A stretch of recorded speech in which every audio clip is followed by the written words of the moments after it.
Crouch. Bind. Set. Joe presents the House of Rugby, together with Guinness. Hello everybody and welcome once again to House of Rugby, brought to you by Joe, together with our very good friends at Guinness. It's Thursday lunchtime and we are recording our new series of House of Rugby Shorts, which doesn't involve Haskell, it doesn't involve tins, and as a result there's a lot less noise and distraction. We just have a great guest each week during the lockdown to help us all through it just that little bit more easily. 20 minutes or so, therefore, no trails, no bells, no monkey business, just straight rugby chat. And we have got an absolute superstar with us today, who better to talk about the game. And I cannot believe I'm saying this, and a man who's been to 6 World Cups. You don't look a day over 21. Obviously, BBC television commentator, radio as well in the past, and now at BT Sport. It's the one, the only Mr. Alastair Eykyn. We are living history, I keep being told. How is history unfolding for you right now? Pretty slowly, Alex, to be honest. History is taking its time. It's hard for everybody, isn't it? It really is. It's difficult. I don't quite know how we're filling our days, but somehow they disappear. Trying to keep a couple of boys interested in the garden. The dog is very, very fit right now. We're just muddling through just like everybody else, I guess. These are curious times, aren't they? We've seen a number of your sort of compadres behind the mic keeping themselves busy. Nick Heath with his daily life in Tooting Bec. I know Andrew Cotter's been pretty good at keeping us up to speed with what his dogs are eating for dinner. How have you kept yourself busy? What's been ticking you over? Well, firstly, I'm in awe of all of those blokes because, they've suddenly found their niche for this moment in time. And I don't think I can say that for myself. I've been running quite a lot. I was due to do a sort of multi-marathon thing at the end of May. So I was running some quite big distances up until the last few weeks. And then it got cancelled, obviously. But because I've got to a rare level of fitness for me, I decided to try and keep it going. And the weather's been amazing. I live in the countryside. So I've been doing quite a lot of running. We play every ball sport known to mankind before lunchtime. We have, lots of dog walking, as much as we're allowed to anyway. And, the rest of the time we're just trying to find ways to occupy 2 teenage boys. My wife has dusted off what has been a sort of probably a 3 or 4 year to-do list. And I find myself doing more painting, creosoting, mending things than ever I've done before. I just wonder if Mrs. Eykyn has got you out to work and is making you earn your corn. Mrs. Eykyn has dispatched me to the garden with far too great a regularity. So I've been digging way more than I would normally dig. I've been planting more plants than I think I've ever planted in my life in the last 2 weeks. So the garden, I'm just the labourer here. I don't know how it works in your house, but I'm the labourer. I do get fed very well. She's a brilliant cook, thank God, because I'm hopeless. But in terms of the workload, I'm the heavy lifting, or reasonably heavy lifting. I think I'm dropping down the food chain behind 2 children, a dog, 2 guinea pigs, and about 400 fish at the moment. So I share your strain at this time. It's an amazing time though for sport across the board, isn't it? I'm sure you're regularly in contact with a lot of the movers and shakers. Is there widespread panic out there at the moment? Is there a sort of a recognition that this is just what it is? What sort of vibes and tones are you getting from those wearing suits and ties in rugby right now? I think it's really hard to gauge, isn't it? I think there's a really deep concern based largely upon the fact that, rugby as a financial model is not one that works terribly well, even in the best of times. So now that we're in the worst of times, those pressures are just absolutely maximised. And I know that some clubs are really, really struggling, even allowing for all the furloughing that's going on. I think there is a very real concern about what rugby looks like as a whole when we come out of this, what the Premiership looks like as a whole, particularly. I mean, I suppose that's my field. That's our meat and drink at BT Sport. So I spend most of my time, visiting rugby clubs, talking to coaches and players, and watching training and doing the commentary prep and stuff. And there are so many people, as you well know, in our world, there are so many people inside a club. It's not just the 15 players that run out at the start of the match, on any given Saturday. It's all the people behind the scenes that contribute to the whole. And I think there is a very real concern about the numbers, the finances of it all, where we go from here and how to tidy it up. And are they then very vulnerable to hungry investors who might see a sport on its knees, who then look to come in and revamp things, maybe for the better, but just nobody knows. The uncertainty is the one thing that I think is creeping, probably. You've hit the next two questions on the head, which is the sign of a very good broadcaster, I might add.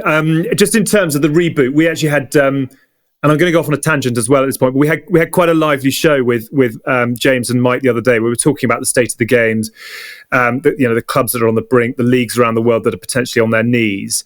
Do you see this as a seminal point for the game right now, or is that too dramatic? Is there actually a way through this where we go back to what we had, or do you think we are staring at this sort of Control-Alt-Delete moment and a chance to really get things right in a way that perhaps some of the challenges in the game have not allowed us to do? I don't think for a minute that we'll go back to what we had, because I think that's completely unrealistic. It's unreasonable. And I don't think it would be a good thing either, by the way. Not that it wasn't great, but actually, if you look at the foundation stones of rugby, they're not great, or they haven't been anyway, in terms of the numbers and the money. So if they don't take this opportunity, if administrators don't take this opportunity to reboot to some degree, then I think it will be a failing on their part, on the sport's part.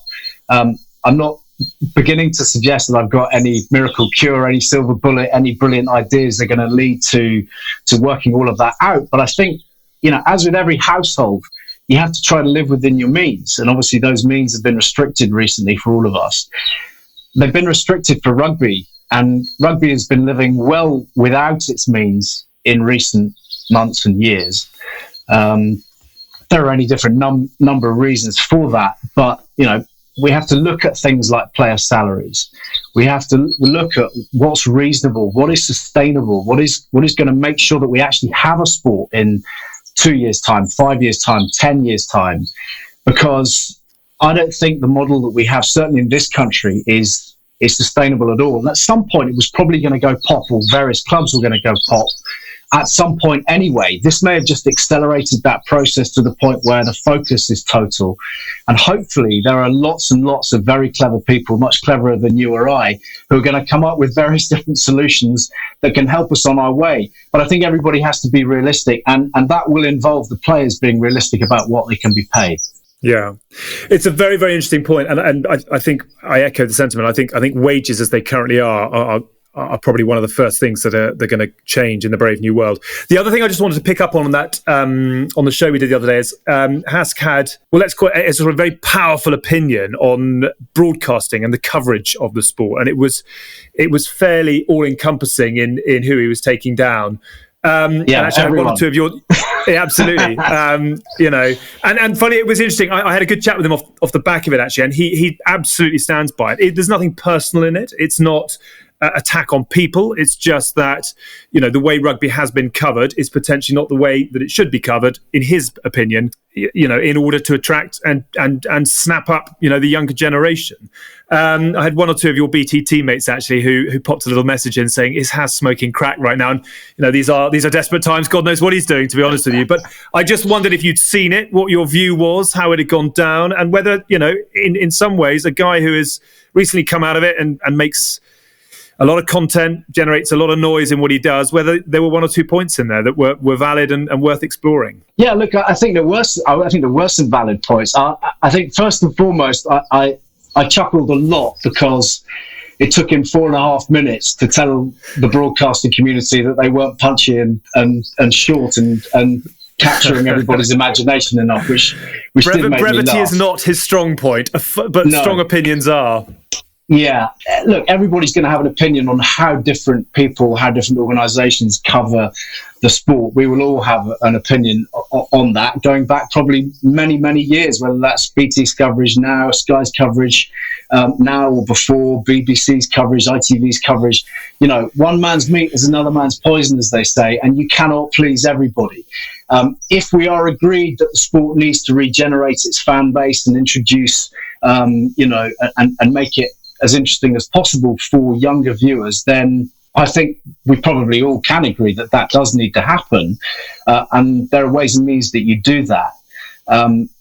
You do that partly, in my opinion, through the pundits that you use. And I think it's really important. And I think for all the longevity that we have had with our pundits at BT, and indeed the pundits that Sky use, for instance, you need to keep peppering that with current players. And the point that I really did agree with was when he started talking about Dylan Hartley and his his efforts on the Six Nations recently, which I thought were outstanding. And he took to it straight away.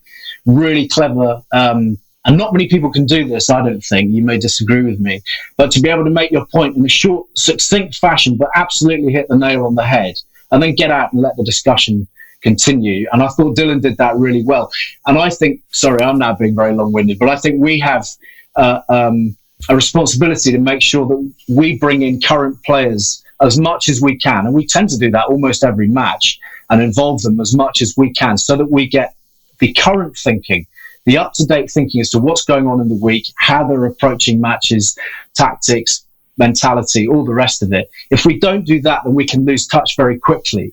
And I think it's very easy for pundits to lose touch very quickly. I think it's really important that they visit training grounds, that they keep talking to coaches and players. If you don't do that, you're disconnected very quickly. And I think that's the way we then disconnect people who are watching from the sport. That's very interesting.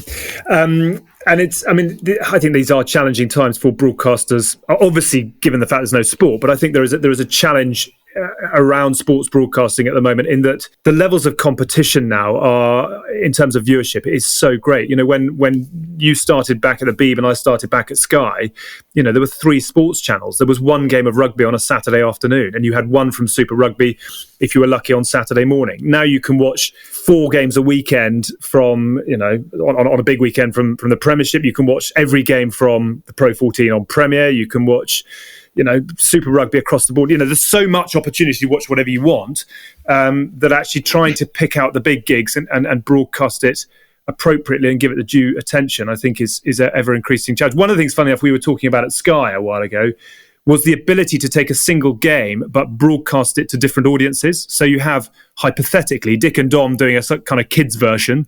You have Ant and Dec doing it for, the millennials, and you have, sadly, old farts like you and me doing it for those who like to sit there with a cup of tea rather than a fruit juice. And I just wonder, in the days of streaming now, whether actually, if you want to appeal to all audiences, you need to broadcast to all audiences rather than having one shoe and trying to fit everyone into it.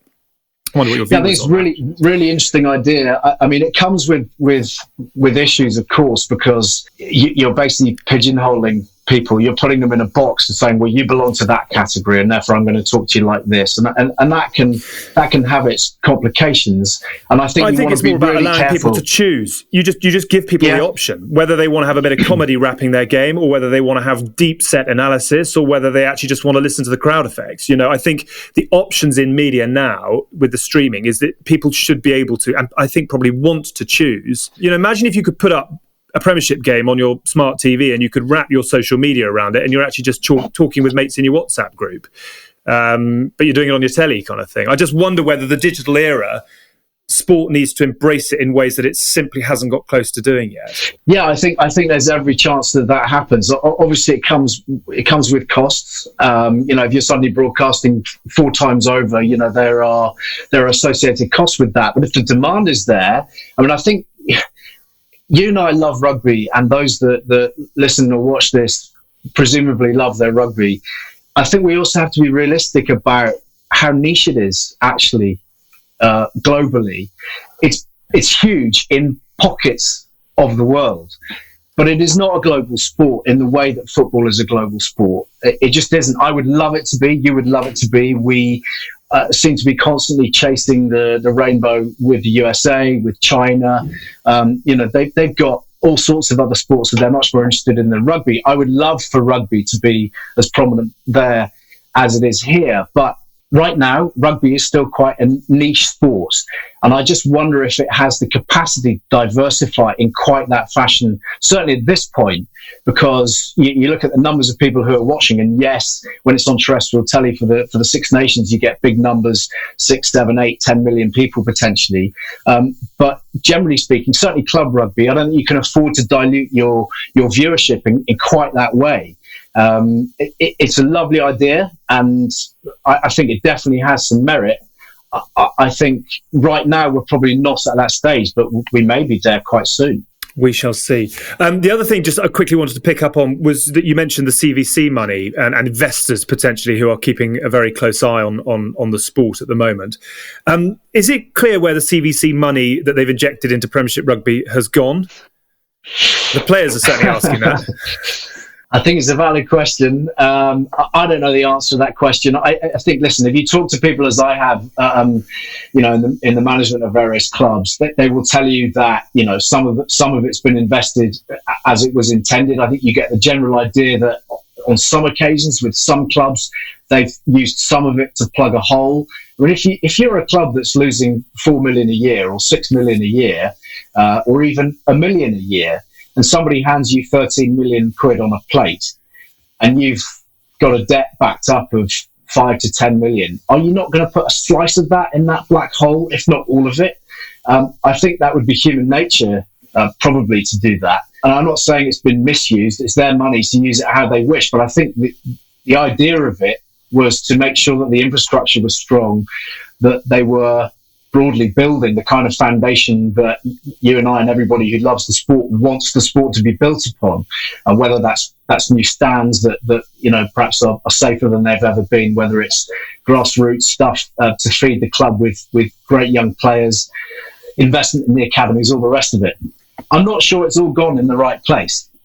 Far from it, but I think that's because of the parlous financial situation that rugby generally is in. You'd like to think that some of it's found the right place. My question probably would be, if you've lost 6-7 million quid in a year and you're handed 13, that's only covering you for 2 seasons, potentially 2 seasons of debt, at which point you're going back with your begging bowl all over again. And again, I'm not saying this is necessarily a bad thing. If there are indefinitely sized pockets belonging to CVC or anybody else, and they're prepared to use them for the good of the game, that's great.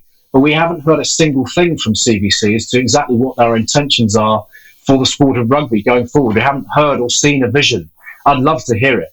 I haven't heard a single person talk about it. I wonder whether they need all the pieces to be in place before they can share that. I don't know. Perhaps we will see more material coming out of it. Watch this space kind of thing. Absolutely fascinating. I really love your views on where we're at right now. But I would love to get into your role as well. Tell me, and we'll probably have 1 or 2 people who'd love to follow in your footsteps. Tell me what the key components are for being as good at your job as you are. What do you need? I think there'll be a lot of people who take issue with that second part of your sentence, Al. I think what you need is, more than anything, I think you need a really deep love of the game. Because if you don't have that, then you don't have an awful lot, really, if you're me. I was never good enough to play top-level rugby, cricket, tennis, whatever, but I love all of those sports deeply, deeply within my heart. And I've grown up reading about it, watching it, absorbing it, soaking it up. And I think that carries you quite a long way. I think you also need a degree of editorial judgment. You have to know where the boundaries are. You have to be a little bit careful about the things that you say on occasions. Sometimes we're dealing with quite controversial topics. I don't think you can separate the politics and the journalism from covering live sports. So as commentators, you can say, well, simply we say what we see, we commentate on the matches. But all these matches are bound up with stories, whether that's the Saracen story, whether it's the typhoon in Japan, whatever it is. But politics and everyday life has a way of wheedling its way into sport. So you have to be aware of all of that, and you have to be sensitive to all of that. But I think an enthusiasm carries you a long way. Hopefully a half-decent turn of phrase, the ability to put the work in and be well-connected and develop relationships so that you become well-connected.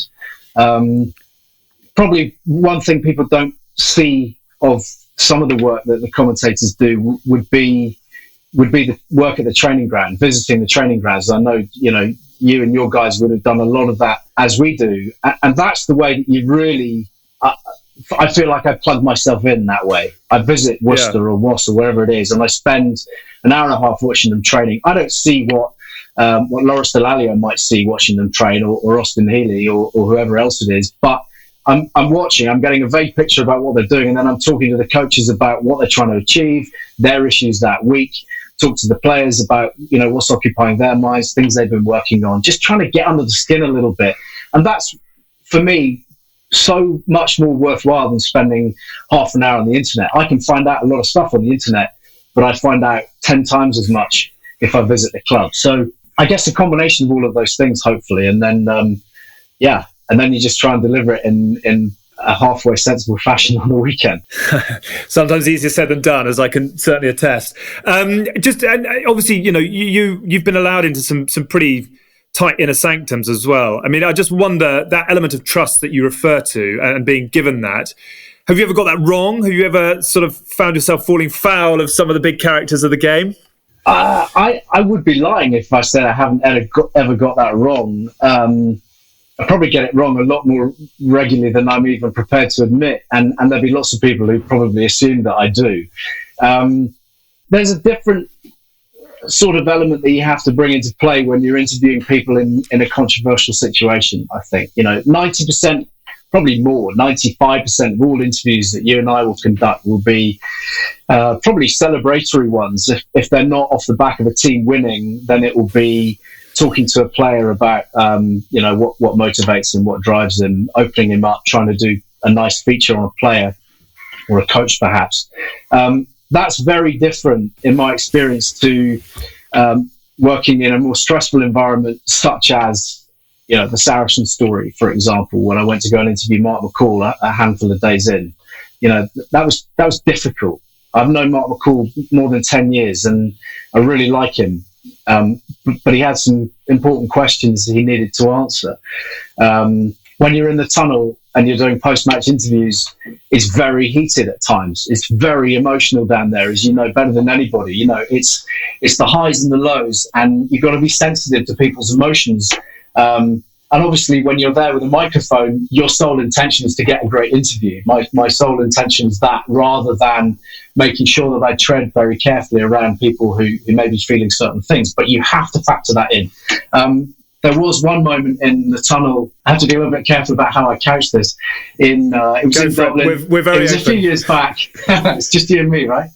It was a few years back, but there'd been a particularly high-profile match. It was a Six Nations match. There'd been some disciplinary decisions made which had upset various members of the management, and the captain that day came across to me in the tunnel, and I'd done an interview with him a week previously about his captaincy, because it was at the time when he was under a great deal of pressure about his captaincy particularly, and I'd asked him some awkward questions about whether he had considered that maybe he was concentrating too much on the team and not enough on his own performance and all this sort of thing.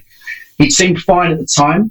Turns out he wasn't that fine with it, because immediately he came up to me in the tunnel after the match and they'd lost by a point, and he started swearing at me at close range. There was a lot of finger jabbing. What he hadn't factored in was that I'd actually set my microphone to record from the moment he started walking. Sometimes you just don't know how long you're going to get, so I had all of this on tape, and he didn't know it. And I said to him, "Okay, that's fine, but we need to do this interview now. Can we address this?" He basically was telling me, the questions I'd been asking him a week previously were completely out of order, in very different language. And I said, "Look, can we park this, because I need to get this interview done?" And he did do the interview, and I disappeared off back to go and file it back to base. But as you know, tunnels post international games are packed places, a lot of people, and it had not gone unnoticed, this exchange. And news hit the press room pretty fast that the England captain at the time was not happy with a reporter. I then spent the evening fielding phone calls from my friends in the press who had cottoned on to what had happened, and they were asking me for details. And at the time, I just said, "Look, please keep me out of this. I don't want anything to do with it. Other than the fact that if you want to put in your piece that the England captain's under strain right now, and this illustrates that, that's fine." I then let it settle. But it was a firestorm, a real firestorm at the time. And I also was aware that on this little machine I had essentially got the England captain's career. I mean, it's not overstating the fact that I had his career in my hand at that point, and I could have just handed over the machinery to the press room and said, "Fill your boots." But I didn't, because I didn't think that was the right thing to do. I thought I needed to show him some respect, and also that I wasn't out to get him necessarily. I was just dealing with facts. They were under pressure, they were losing, they'd lost again, etc., etc.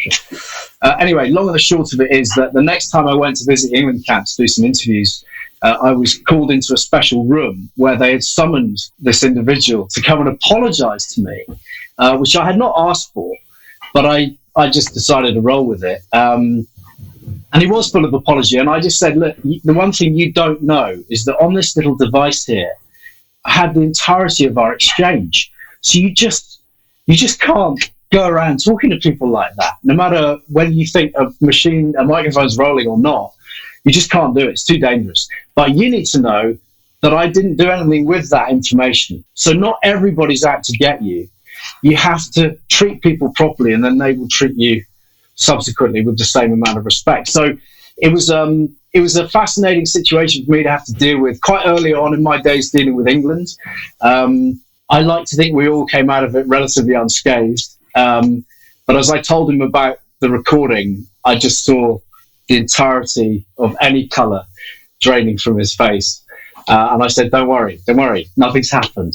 So yeah, you have to be careful. But, I fully appreciate it's an incredibly emotional job. And, most of us don't have those sorts of ranges of emotion involved in our everyday life in the same way that these guys do.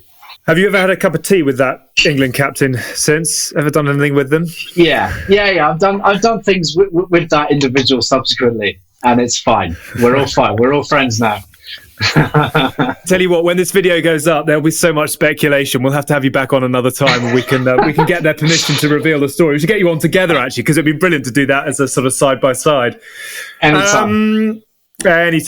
Brilliant. Listen, we only meant to keep this to 20 minutes, and as per normal, I just love sort of chatting away on these subjects. So let's finish with some quick fire questions. Best game you think you've ever commentated on? Best rugby match would be the 2009 Lions second test, Loftus. Crazy game. Still, I think the best game I've ever seen in my life. Just devastating on a number of fronts for the Lions, but plot lines everywhere and a war zone, obviously. The burger gouge, all those injuries, O'Driscoll, Adam Jones, Jamie Roberts. It was carnage, but it was just the most incredible match. So for rugby, definitely that. I've been lucky enough to do a lot of tennis, as you know, and I did commentate on the 2008 final between Federer and Nadal at Wimbledon, which was, I think it would top the Lions for moments. Extraordinary. That was unbelievable. God, you are lucky. Yeah. Just very quickly on that, are you a different commentator when you do rugby and tennis? Do you wear a different hat and have a different approach, or are you the same person just covering different sports? I hope I'm the same person. It's a good question. It's a fair question. I tend to do radio commentary at Wimbledon. I work for the BBC there, and I've done that for goodness knows how long now. So it's a different skill in itself. End up talking an awful lot more. I don't like to think that I would be different in my approach. The approach remains the same. The cadence of the sport is very different. It's much more staccato. You have to find a way to weave in your summariser in a way that you don't really in rugby, because rugby has natural breaks.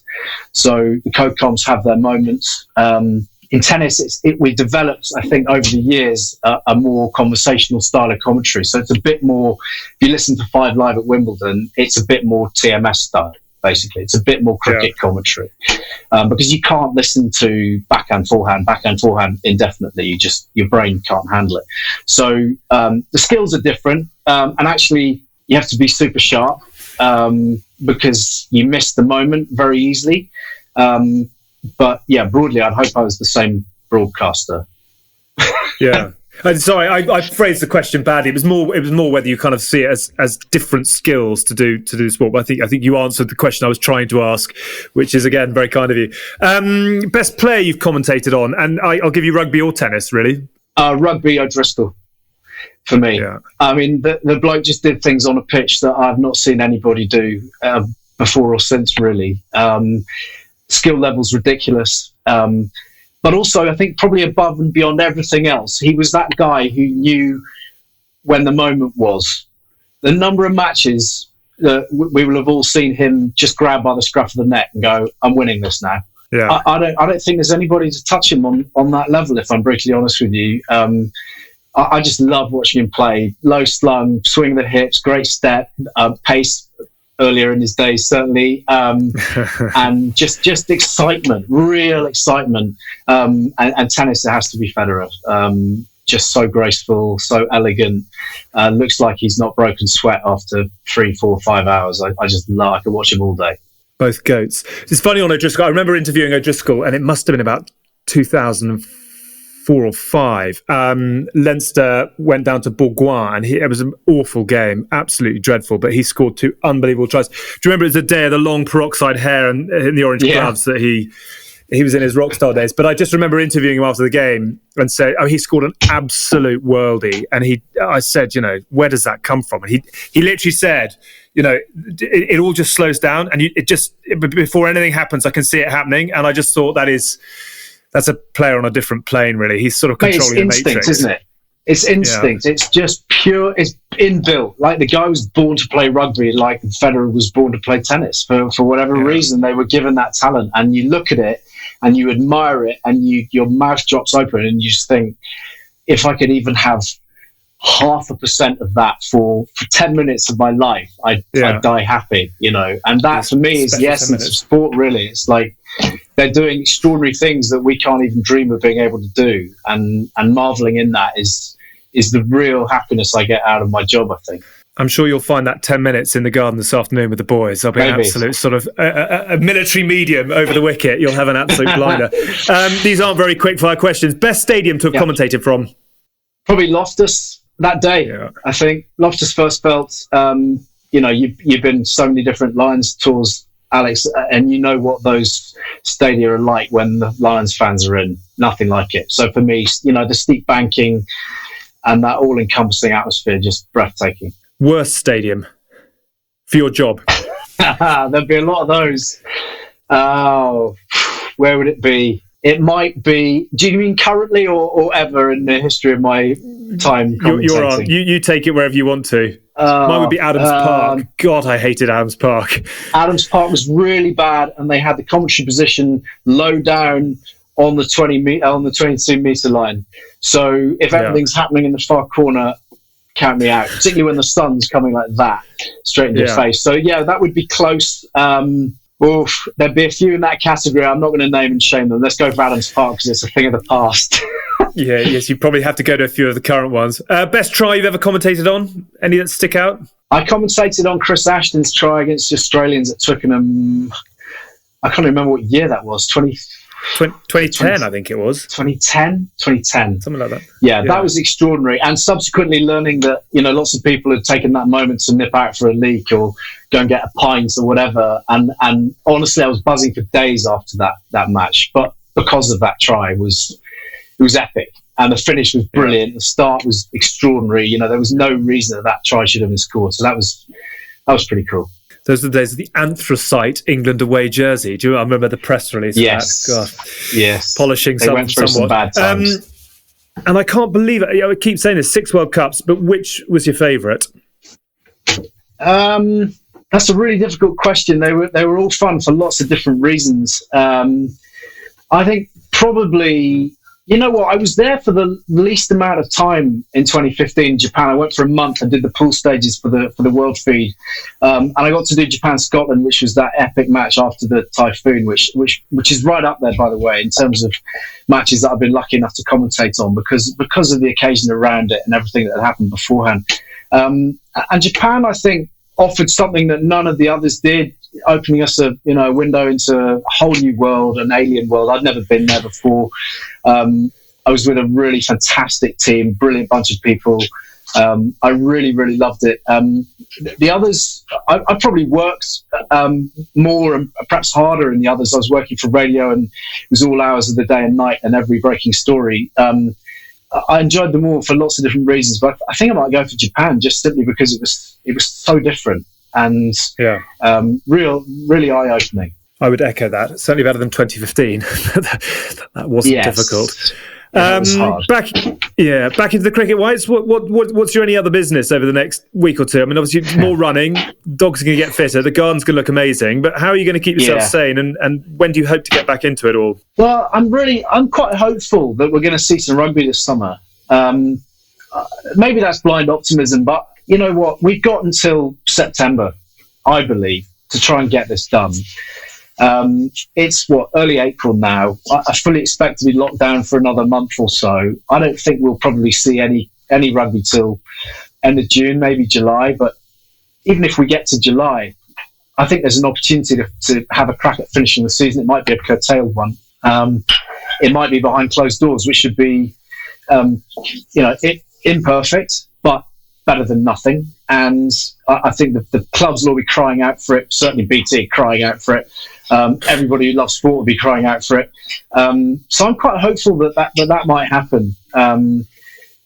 Obviously there are many, many more things to be concerned about at this point for lots of different people. But my hope is that we get something sooner rather than later, through July, and start to put smiles back on people's faces, because it's pretty bleak, isn't it? And you suddenly realise it is a frippery. And I always talk about, my job just being, it doesn't feel like a job so much of the time. I'm very lucky. I absolutely love it. But ultimately, I'm just watching balls going backwards and forwards. I'm not, breaking the Enigma codes or coming up with anything meaningful by way of a cure for various different horrible diseases. I am watching balls going backwards and forwards. But you suddenly realise when you don't have it, that people properly love it and rely upon it to lift their spirits.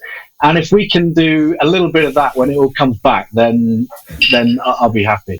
I'm so glad Haskell isn't here, because that is an innuendo he just wouldn't have been able to walk past. So we'll keep it very highbrow between two hopefully relatively respected broadcasters. Ali, you're an absolute star. Thank you so much for having a chat and persevering with the broadband issues. That is it for this week. Good. Thank you for watching. Thank you for listening to House of Rugby. We're a podcast and a YouTube show, as you know, and that's where you'll find this week's main episode with the sheriff himself, the good Dr. Ken Owens, talking Welsh passion, bad roommates, Blazers. God, he loves a Blazer. And that offside for the Lions. It was a really good yarn, that one. Don't forget, you can dip into our entire back catalogue, which is available on both mediums as well. We've also got a very popular Facebook group where you can search for House of Rugby. And there's our Instagram page as well, at RugbyJoe, if you are an Instagrammer. Thank you once again to Ali. Lovely to catch up. Keep yourself busy. We'll look forward to hearing from you again before too long. We'll be back next Wednesday with a very special episode. We have got the magnificent, the inspirational Matt Hampson joining Haskins and me. Till then, have a very good bank holiday weekend, a happy Easter, scoff the chalk, stay inside, stay safe, and we'll look forward to speaking to you soon. Bye for now. You've been watching the House of Rugby on Joe, together with Guinness. Drink responsibly. Visit drinkaware.co.uk for the facts.